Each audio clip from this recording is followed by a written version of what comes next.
Hi everyone, let's start practical problem number 14। देखते हैं question में क्या दिया है। Following information has been provided by Vivekananda charitable hospital Latur. You are required to prepare income and expenditure for the year ended 31st March 2019 and balance sheet as on that date. So basically we have to prepare the income and expenditure and balance sheet as on 31st March 2019. Question में क्या क्या दिया है वो भी एक बार देख लेते हैं।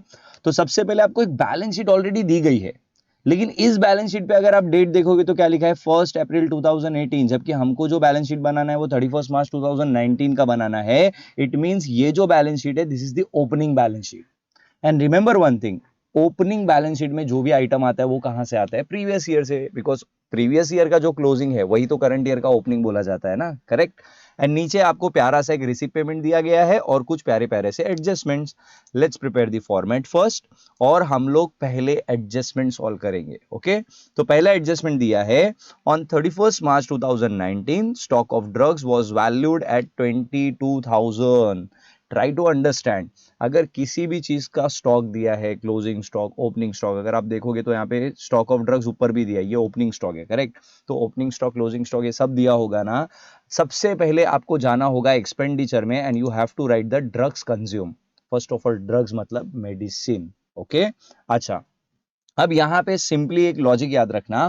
फर्स्ट हम लोग लिखेंगे ओपनिंग स्टॉक के ईयर के स्टार्ट में हमारे पास कितने का ड्रग्स अवेलेबल है, वो हमको कहां से मिलेगा, ओपनिंग बैलेंस शीट से, विच इज 42,000 रुपीज, करेक्ट। अब इसमें आपको ऐड क्या करना होगा, जो भी आपने करंट ईयर में परचेज किया, जो भी आपने करंट ईयर में पेमेंट किया है, तो वो कहां से मिलेगा आपको, पेमेंट साइड से।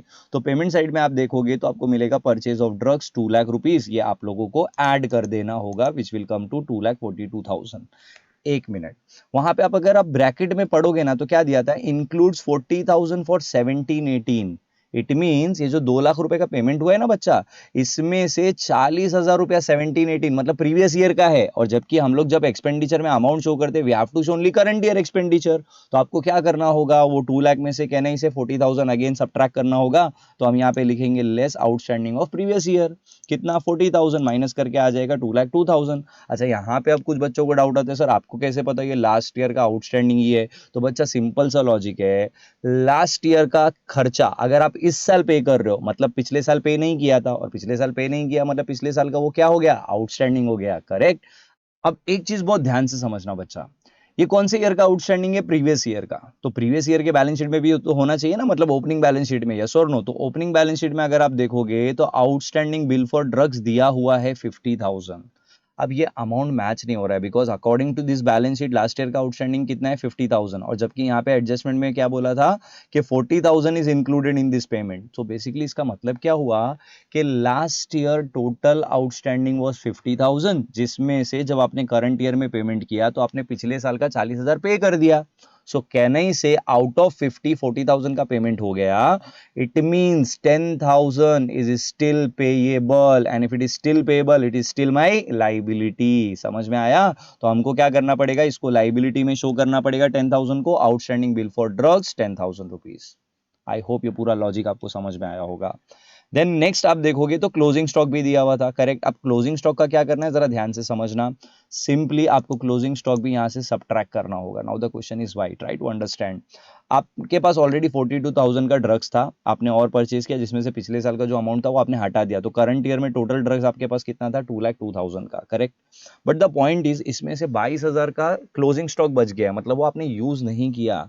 तो बच्चा ट्राई टू अंडरस्टैंड, जो चीज आपने करंट ईयर में यूज नहीं की वो आपका करंट ईयर का एक्सपेंडिचर नहीं है, आपको यहां से उसे हटाना पड़ेगा। तो हम क्या करेंगे, यहां से क्लोजिंग स्टॉक को हटा देंगे जो कि हो जाएगा 1,80,000 फाइनल कंजम्पशन का फिगर। आई होप ये पूरा लॉजिक समझ में आ गया होगा। Now the next point is, देखो आपने क्लोजिंग स्टॉक यहां से तो हटा दिया बट अभी भी आपके पास बचा हुआ है, it means it is your property, correct. और कोई भी प्रॉपर्टी हो वो हम लोग कहां शो करते हैं, असेट साइड पे। तो बेसिकली आपको जाना होगा असेट साइड पे and you have to write stock of drugs and the amount is 22,000। I hope ये ड्रग्स का जो भी कॉन्सेप्ट है, जो भी लॉजिक है वो आपको क्लियर हो गया होगा। देखते हैं नेक्स्ट एडजस्टमेंट में क्या दिया था। Depreciation on building 5% and on ambulance 30,000, मतलब एम्बुलेंस पे तो डायरेक्टली अमाउंट दे दिया डेप्रिसिएशन का। सबसे पहले बिल्डिंग पे डेप्री चार्ज करना है 5%, एंड मैंने पहले भी बोला, एक बार मैं फिर रिपीट करता हूं, जब भी आपको किसी भी फिक्स्ड एसेट का कुछ भी एडजस्टमेंट दिया है तो पहले आपको सबसे पहले उसका ओपनिंग बैलेंस लिखना पड़ेगा।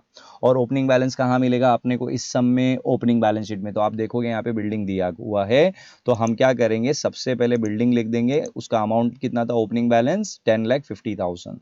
एंड ट्राई टू अंडरस्टैंड, अगर आप रिसीव पेमेंट देखोगे देयर इज नो परचेज और sale of building is given, so directly हम क्या चार्ज कर देंगे इसके बाद, डेप्रिसिएशन 52,500 कैसे मिला, 5%, यानी कि 10,50,000 का 5% आप निकालोगे तो 52,500 आ जाएगा। After subtracting the figure will be 9,97,500।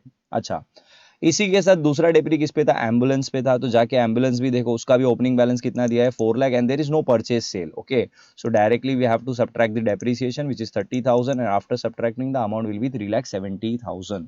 अच्छा, ये जो दोनों डेप्रिसिएशन आपने चार्ज किए, इनका सेकंड इफेक्ट भी शो करना पड़ेगा, एंड ऑब्वियस सी बात है, इसको हम कहां शो करेंगे, एक्सपेंडिचर में।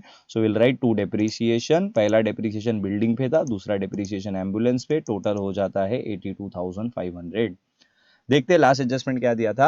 Life membership fees are to be capitalize. First of all this is not the adjustment, ये जस्ट एक इन्फॉर्मेशन है कि रिसिप्ट साइड पे आपको जो लाइफ मेंबरशिप फीस दी गई है 30,000 की, इसको आपको कैपिटलाइज करना है। कैपिटलाइज का मतलब this will be transfer to capital fund.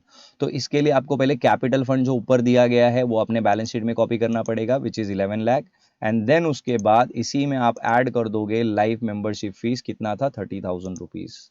I hope सारे एडजस्टमेंट समझ में आ गए होंगे। अब हम क्या करेंगे, सबसे पहले ये जो ओपनिंग बैलेंस शीट में आइटम बचे हुए हैं उनकी पोस्टिंग देख लेते हैं। तो यहां पे आप देखोगे तो सबसे पहले कैपिटल फंड दिया है, वो हमने ऑलरेडी लिख दिया। बैंक लोन के बारे में कोई इंफॉर्मेशन नहीं है, तो इसको एज इट इज लाइबिलिटी में हम कॉपी पेस्ट कर देंगे। Then outstanding bill for drugs already हमने डिस्कस कर लिया। बिल्डिंग ऑलरेडी हो चुका है, एम्बुलेंस ऑलरेडी हो चुका है, स्टॉक ऑफ ड्रग्स भी हो चुका है, हॉस्पिटल इक्विपमेंट 3,04,000। अब ये हॉस्पिटल इक्विपमेंट के बारे में भी नीचे कोई इंफॉर्मेशन नहीं है, तो इसको भी एज इट इज आपको असेट में कॉपी कर देना है। देन उसके बाद कैश इन हैंड बचा, ये ओपनिंग बैलेंस ऑफ कैश है और हम क्लोजिंग बैलेंस शीट बना रहे हैं, तो इसका हमें कुछ करने की जरूरत नहीं।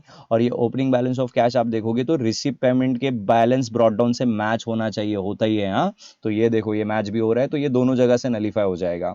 देन उसके बाद रिसिप्ट पेमेंट की पोस्टिंग देख लेते हैं। सब्सक्रिप्शन दिया है, एडजस्टमेंट वगैरह कुछ नहीं है, तो आपको जस्ट क्या करना होगा, इसको इनकम में ट्रांसफर कर देना होगा, 2,22,000।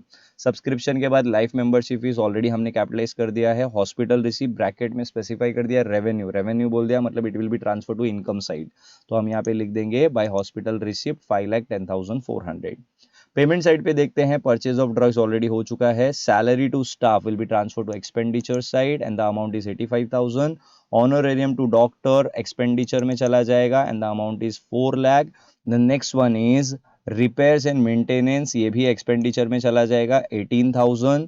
एंड देन उसके बाद furniture will be transfer to asset side and the amount is 45,000। Then next one is general expenses, ये हमारा एक्सपेंडिचर में चला जाएगा and the amount is 16,000। And the last one is balance carry down, this is nothing but closing balance of cash and bank, तो हम इसको कहां show कर देंगे, असेट साइड पे। तो असेट साइड पे आपको जाना होगा और just you have to write the cash in hand, अगर कुछ बोला नहीं है तो will assume it is cash 2,400। Okay, with this posting is also done. Now let's do the balancing. अब बैलेंसिंग का तरीका बहुत आसान है, जो आप पहले से करते हुए आ रहे हो। आपको जस्ट क्या करना होगा, सबसे पहले इनकम एंड एक्सपेंडिचर क्लोज करना होगा, तो इधर हम लोग पहले टोटलिंग चेक करेंगे। तो जब आप टोटल चेक करोगे तो आपको पता चलेगा debit total is higher 7,81,500 and the credit total is 7,32,400। जब सब्ट्रैक्शन करोगे तो आपको बैलेंस मिलेगा 49,100। और आपको कैसे पता चलेगा इट इज डेफिसिट, तो बेटा सिंपल सा लॉजिक है, डेबिट इज ग्रेटर, डेबिट मतलब एक्सपेंडिचर ज्यादा था, करेक्ट, और एक्सपेंडिचर ज्यादा है, इनकम कम है, तो जो भी आएगा उसको हम क्या बोलते हैं, डेफिसिट। यही अगर इनकम ज्यादा होता तो हम क्या बोलते थे, surplus. Now how to present this, the greater total will appear as total of both the side, and जो डिफरेंस आया है उसको हम लोअर साइड पे शो करेंगे, which means credit side, because इस सम में क्रेडिट इज लोअर। एंड इसी के सामने हम लिख देंगे डेफिसिट, ब्रैकेट में will specify excess of expenditure over income. और जब भी डेफिसिट होगा तो आपको इसको कैपिटल फंड में से सब्ट्रैक्ट करना होगा, तो कैपिटल में से जाके आपको माइनस कर देना है 49,100 and the final capital fund will be 10,80,900। And इसी के साथ परंपरा के अनुगत आपका बैलेंस शीट हो जाएगा tally at 17,40,900. Thank you so much.